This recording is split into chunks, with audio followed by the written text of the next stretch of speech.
a Show podcast, and I'm sitting with, I like to call him my good friend. I'm just a dude to him, but a good friend of mine and a very inspirational person with a brand new book called Plant Power, Dr. Ian Smith, ladies and gentlemen.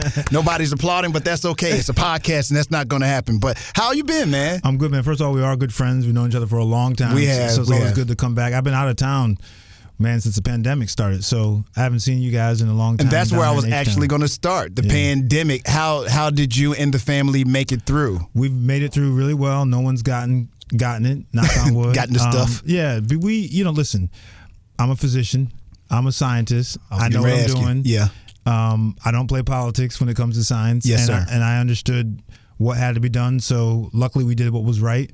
We've been safe. Now you got to get out. I'm on book tour now here for Plant Power, but you got to get out. I'm not excited about getting out because we're definitely not beyond it yet, by the way. But with the vaccinations and the boosters, at least if you get it, you're not going to die from it. But listen, I was very productive. I told people in the beginning, this is going to be a long time. So people need to settle in and be productive. So I wrote about 3 books, worked out a lot, was home for the first time. Wow. Your family loved that. Was home for months and months and years. I mean, I just wasn't going anywhere. It was great. I was sleeping every night in my house. It was amazing. Driving my car. He said it was amazing. And you're from Chi-Town, right? Yeah. Well, I'm not from there, but I live in Chi-Town. Yeah. But it was actually, listen, there was a lot of misery and heartache with the pandemic, but I think it also taught us a lot and showed us a lot, right? If people were really being analytical, we learned a lot about ourselves. We learned a lot about our families, our country, and so I learned a lot during the pandemic. I really did. Give me, since you said that, what's your biggest takeaway because of the pandemic, because of COVID? What's the biggest takeaway from you? That you really have to be focused on what's important for you. You have to look after yourself, and you have to really appreciate the fragility and the uncertainty of life. And you get kind of complacent and comfortable thinking that, I'm going to live forever and, nothing's going to change. And it just doesn't work that way. Life is very fragile. And I think the pandemic has shown that. I also am convinced that, unfortunately, there are a lot of people who are very naive, who are easily misled, who don't think for themselves. And then there are people who prey on those people. And the way the country has handled the pandemic has been a game like that, where people who are fully aware of what was happening preyed on people who are vulnerable, desperate, and uninformed. And this is what's created this very fractious environment we've seen for the last 3 years. Unnecessarily fractious. I totally don't understand it. And their belief of all the things that come their way, which also makes this a scary time to live in as well. Don't you think, just to see that people can be swayed, not from just opinions, but things, back in the days, if you would have said take a shot because of this, because of whatever, everybody would have took a shot and it just would have moved on. Everything becomes a political stance now. From race to driving your car, everything is a political stance. Gas, electric, this, that, everything is a fight, everything's a battle. Everything. There are some very intelligent people who are very good at manipulating people. And they do it in a very political and strategic way to get the ends that they want. And unfortunately, the masses end up being collateral damage. And that's what's happened during this pandemic. This is a scientific phenomenon. This sounds like another book. This sounds like, I can tell you thought about this way more than you're letting on, because I can tell you're trying to keep it at least in a nice gray area somewhat, but you're saying exactly what needs to be said. But it sounds like you thought about this enough that it could possibly be another book, probably too controversial. Yeah, it would be controversial, but it would be also very truthful in the sense that the leaders did not lead. And those who were quote unquote leading were not leading the right way or for the right reasons. And it's, we got over 1 million deaths. Man, this is strong, Dr. Ian. I don't never really hear you talk like that. I know. Well, because over 1 million Americans in the ground. Absolutely. Unnecessarily, by the way. Absolutely. Unnecessarily. And shame on the people who misled people and gave disinformation. This is a scientific phenomenon. There are doctors and researchers who have spent their entire lives studying viruses and virology and things of the nature, and they had no voice. Instead, politicians were in front of the cameras, were on the cable news channels, speaking from positions of absolutely no scientific authority whatsoever. And so here we have 1 million plus people in the ground, and not just the amount of lives that we lost.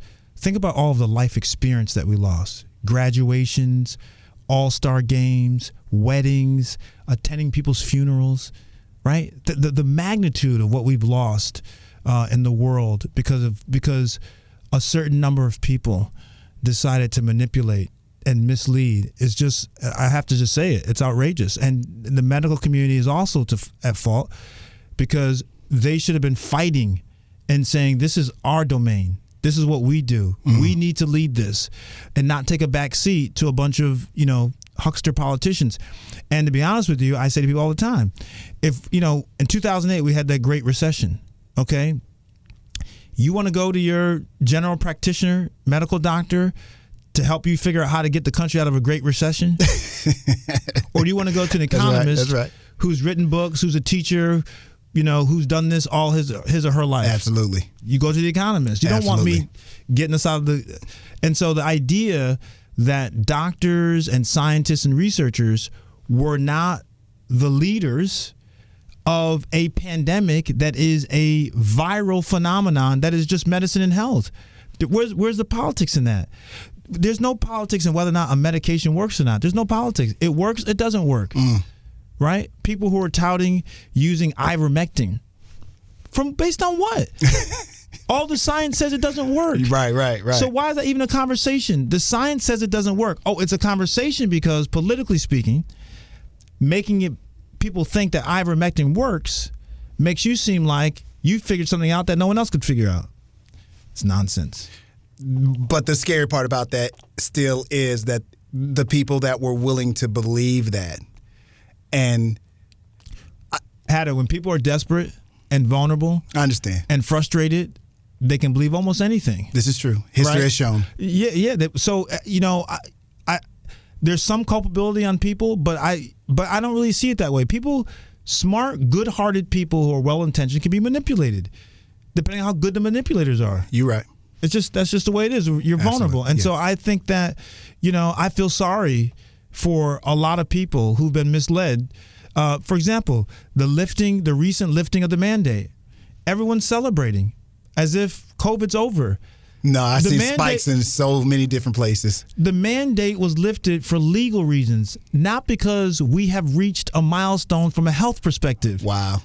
Right? It's a legal judgment, not a health judgment. Wow. And so people are excited because some judge in Florida decides to lift the mandate for the whole country, and that's reason to cheer.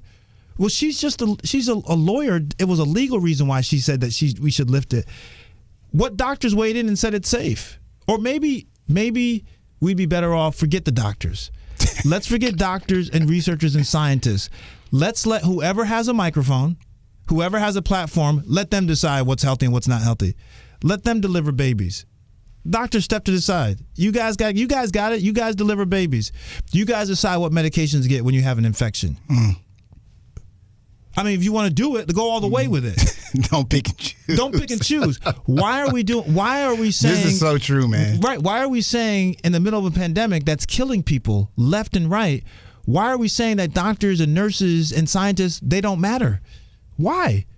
Why? Because it became political right from the beginning. This was a political issue from the beginning. It was made a political issue. And once you make things political, then people start taking sides, and they don't listen to the truth of what the issue may be. In this case, it's a pandemic of a very contagious virus that we don't know a lot about, didn't know a lot about, and need to learn about it on the fly. That's how it happens. Instead, you're vilifying doctors because you vilify the CDC because one week they say something and they change the next week. They don't know. Science is ever evolving. Mm-hmm. That's the beauty of science, actually. It doesn't always stay the same necessarily.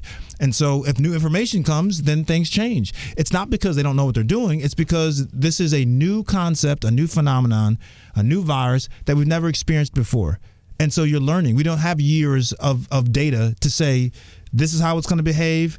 This is what it will do to you. We don't know. In your opinion, and I'm going to get to the book, in your opinion, do you think we will ever see something like this or that happen again on that magnitude? Will we have another pandemic? Absolutely. Yes. Yeah. I don't know if it'll be in my lifetime, but we will have another pandemic for sure.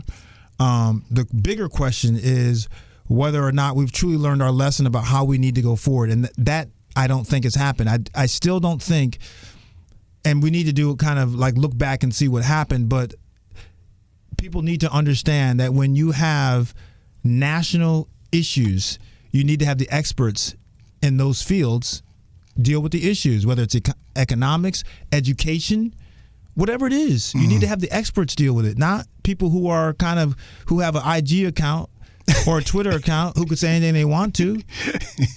Right? You have. Listen. I'm not. I think we are where we are now, and I don't see that changing from here on out. I'm not trying to be condescending. I understand, but you have people who are opining about very complicated medicine. Virology is a very complicated subject. You have people who never even did high school biology, okay? And they're all of a sudden the experts in something that people have to go to school for 8 or 10 years, and you want to listen to, a singer tell you that the vaccine makes you sterile? How much sense is it? I mean, if you really think about it. I can tell there's a passion in you about this. I can tell you've been sitting around stewing about this, man. If you really think about it, the world is upside down right now. I was getting ready to say that 5 minutes ago when you started talking. I believe that. It's upside down. The world literally is upside down. We're in a matrix, and I don't think we get out from here. I think we get out of it, but there's going to be a lot of battle scars. When you think about it, get off medicine. You got Putin invading a sovereign nation, and the rest of the world sits back, all these leaders, and they sit back and say, we can't go, there's nothing we can do about it. And you let this one crazy guy do this to a democratic nation. And we are supposedly the biggest guardians of democracy. And we let him butcher and kill people. You can see it. And then people pretend like it's not happening. We live in a place that picks and chooses its battles as it fits whatever their agenda purpose. there may be. There you Absolutely. go. There you go. 100%. You are 100% correct. Rwanda was the same way. There was genocide in Rwanda. Absolutely. No involvement. No involvement whatsoever. So you sit here and say, and then, they say after the Holocaust, never again. We'll never let this happen again. What are you talking about? We're watching it. Yeah. You're watching. This is a modern day version. Just because this guy's not, yelling, racist kind of, taunts doesn't mean it's not the same thing. He's killing these people, these innocent people. It's different and you're in a fight, man against man, military. He's killing women and children. Yeah. It's barbaric.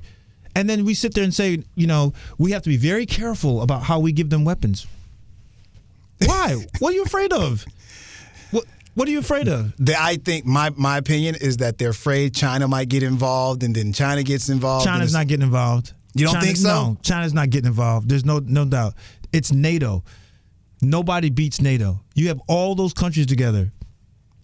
No, you don't beat NATO. Then the question is, why have they not gotten involved in a bigger way? Exactly. What's happening in the matrix that we don't know or see? That's my favorite thing. I call everything the matrix now. Spineless. What is it that we don't see? There's a deeper purpose in. They're spineless. Wow. They're spineless. I don't care what's in the matrix. When you see videos and photos of little kids and babies and women getting murdered and laying in the street, It's supposed to get involved. I don't care what the matrix is. That's spineless not to say this can't happen. We're human beings.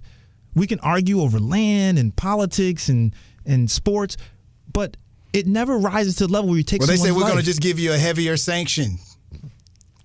You're taking away yachts from billionaires, right? You want a sanction? No trade with Russia whatsoever. Zero. Isolate them like North Korea. Isolate them. No trade, no nothing. But guess what? Nobody wants the blowback, right? In the UK, they don't want to pay higher oil and gas prices. That's right. See? It comes down to money. So Always. You say, what's in the matrix? They're willing to fight. These world leaders, are willing to go up to a point. Because the minute that price rises at the gas pump, guess what happens? Guess who gets upset? The average person. Yeah. And then what happens when midterm elections come? We don't vote for that person. We don't vote for that person. Vote for somebody else. Yeah. So if you're sitting in a seat of power, and you know that the blowback could be you may lose your office, you let it ride. You let it ride. Because guess what? Those guys want to hold on to position no matter what. Hey, Because man, it's power. the last 3 to 5 years have been some of the strangest, and to me, I mean, let me not say the strangest times because, you can say slavery and all kind of other stuff have been strange times, but we've seen in our time, we've seen some strange stuff. And it's like me, you, and 3 other people can see something, and we all see something different. And we all interpret it and get our own truth out of it. And it could be a warped truth that me and you have that the other 2 or 3 don't have. It's upside down. Hey, and that's man, why I said that people have to look after themselves right now. You have to look after your family. You have to look after yourself right now. Because people are making really individual decisions. The pandemic, trying to fight a pandemic is a global unity decision. We got to do it together. It's not about one side or the other. I have to care about your family and your kids and vice versa. So I wear my mask because I don't know what your underlying risk factors are and conditions. I don't know what you have. You're a stranger to me. So out of respect to you and the hope that I don't give you something, right? If I'm really respecting you as a fellow American, I'm just going to wear the mask. Is it convenient? No. Do I like it? No. But it's a small amount of inconvenience to maybe save someone else's life. Look out for your fellow man. I'm willing to do that, especially on a plane, right? We're just a bunch of strangers. I don't know where you've been. I don't know what you have. It's different when you kind of can control your environment. But when someone thinks that it's okay, you got a 90-year, 80-year-old guy sitting next to you and you're not wearing a mask, it's selfish. It's selfish. Because if that 80-year-old guy or if that 400-pound guy gets COVID, there's a high chance he's done. Yeah. So could you hold on to your mask for just 2 hours? Is it that bad? I'm curious, since you've been flying, have you seen, are the masks on or off? Because I'm just, because it still can be personal choice. Yeah, well, I know they don't have to, now this but genius have in they Florida, been? Now this genius in Florida decided to take the mask mandate off. So when you were flying, you didn't wear I would say only a third of the people had masks. And I'm stuck. People like me are stuck because I want to follow the rules because I'm a scientist. I'm a doctor. I know what we're not done. I want to follow the rules, but I got to travel. I have to travel like I'm in the middle of my tour. I've lived inside a bubble for 3 years. I can't live forever. So now we got to start taking gambles. Everyone now is going to have to decide what risk is worth it. That's the name of the next book. Right now we're talking about, no, we're not talking about Plant Power, but we should be. Dr. Ian's new book. Obviously, a lot of things have been on his mind during this bubble period that he's been in, but somehow in there he was still able to create a book that I believe will be helpful to a lot of people. And this is a confusing topic for people as well. And I think you know that when you write the book and sit down and say, because as soon as you say Plant Power and I see this burger or what I think is a burger or probably a plant-based burger on this cover, first thing I think is, how am I going to be able to achieve this right here? Because it sounds like you're getting ready to tell me, hey, man, you guys got to get off the meat. You got to get off the fun stuff. You got to get rid of that sugar hatter. No more salt. You got to go with plant-based. You got to take it back to the earth if you want to feel better, be better, think better, blah, blah, blah, blah, blah. What are you telling me in the book? I'm telling you that I believe the vast majority of Americans like meat. They don't want to give up meat, but they also realize they need to cut down on meat. I love meat. I love ribeyes, brisket, ribs, you name it. I appreciate your honesty. I love it. But I also realize I'm eating too much of it. I need to increase the amount of plant-based foods, but I don't want to be a full vegan or vegetarian. I think most people fall in that bucket. They know plants are wonderful. They know plants are important. They know meat, too much of it is not good for you. And I think people in general would like to be able to still have their occasional steak and burger or ribs or whatever, seafood, without totally giving it up and increase the plant-based. So this is a 4-week plan that says we're going to change our ratios. I think most people probably 70% animal-based foods right now, 30% plant-based. We want to flip that ratio. Ooh, I was thinking more 80, 90%. Yeah, I think when you average everyone, then it's probably 70-30. Just is my take. Really? And so Okay. I want to try to flip that ratio and move you from 70 animal to 30 plant to now 70 plant, 30 animal. And so the 4 weeks slowly does that. Sorry, Dave. That's now. How are you going to do that in these next few weeks? You want to know what's harder than that? Sitting in a doctor's office and he tells you we got to take off. That's where you want to hit. We got to take off 2 of your toes. Wow. Because that's real talk of obesity, right? Or your cholesterol levels so high, we got to stent, some artery in your heart. That's hard. That's a hard conversation to have. And what for my whole career is, as a physician and knowing how dark health can get, I always try to help people before they get to that point. Because once you get to that point in that conversation, it's a very difficult conversation to have, and it's life-changing, okay? And so is it hard? I don't know. I think change in general can be hard. But is it doable? 100%. I did it. Very few people like meat as much as I do. I love meat. I'm not kidding you. I'm not very serious about that. I love meat. But, you have to weigh things. As you get older, young people, they kind of may not be so into it. But as you get older, you got to weigh whether or not what you're putting in your body is worth it for the temporary satisfaction you get from the taste. In this book, once again, you're still going to have steak. You're still going to have ribs. You're just not going to have it 3 or 4 times a week. What's been the feedback from the folks who've read the book? They're going through the program. How hard has it been for them to try to break this? This is because most of the people that's going to come to your book, this is probably their first time attempting such a feat, so to speak. We have a Facebook group called Plant Power. Okay. And those who are listening should join it. I'm in the group, and I help people with Facebook Live sessions, free Zoom sessions to walk you through the plan. People lost between 10 and 12 pounds in 4 weeks. Nice. But not just that, and that's a nice number, really nice number. They've dropped their cholesterol levels, their blood pressure's down, diabetes, blood sugars are down. So they're seeing real differences in these numbers that matter beyond weight. Okay? There are people walking around with blood pressure medications, 3 blood pressure medications, 2 cholesterol-lowering medications. People don't want to be on medications. Well, you don't want to be on medications.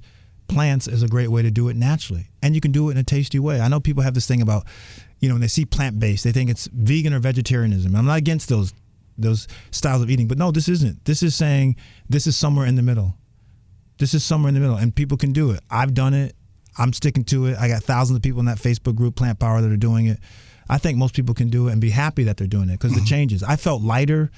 I was sleeping better. My mood was better. My thinking was clearer. I noticed things within 7 to 10 days of giving up all that meat and just, still eating it, but reducing it. It made a difference. Okay. Plant Power is the name of the book. Dr. Ian Smith on there says the simple 4-week plan. Simple. It's affordable. The meals are easy. The recipes are great. One of my favorites is page 214, the spicy Thai veggie stir fry. Look, he knows. Obviously, it's his book, so he should know the pages. Recipes are easy. They're affordable. People will like them. Your whole family can like them. I write my books telling people you don't have to eat perfectly.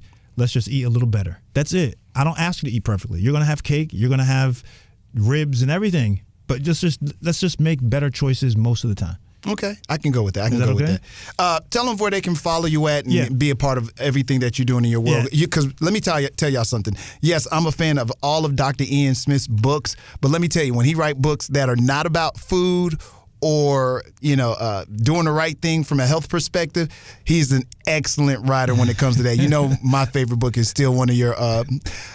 It's a Truth About Men. Yeah, would you call it a relationship book? Yeah, you can call it that. It would be in that category. I know. Don't get mad at me. It's still one of my favorite books you like that book. of all times. I mean, to me it was. A lot of people talk about all these other books that talk about relationship and men and where their head is at. My personal opinion of all the books I ever read, yours is the most spot on. And I tell you this every time I see it, and you're like, man, if this guy tells me this one more time. Well, I was just being honest, that's all. But people can follow me on social. Instagram is at Dr. Ian Smith, spell the doctor out, I-A-N Smith. And join our Facebook group. It's called Plant Power. I'm in there helping you guys out, giving away prizes, paying people's bills, whatever I can do to. Because listen, weight loss and changing nutritional habits is not easy, right? And sometimes it's downright miserable. And so in my Facebook group, I said, let's just have some fun while we're doing it. We got to do this together. Let's just have some fun while we're doing it. Well, to me, I think it's a lifestyle change, and you have to live it for the rest of your life. You can't do it. I mean, the book says 4 weeks, but you have to take this and make it for the rest of your life. And you can. It's very doable. It's always good to see you, brother. You're definitely one of my favorites in the world. I appreciate it. Dr. Ian Smith, get the book now. Plant Power. It's the Mad Hatter Show.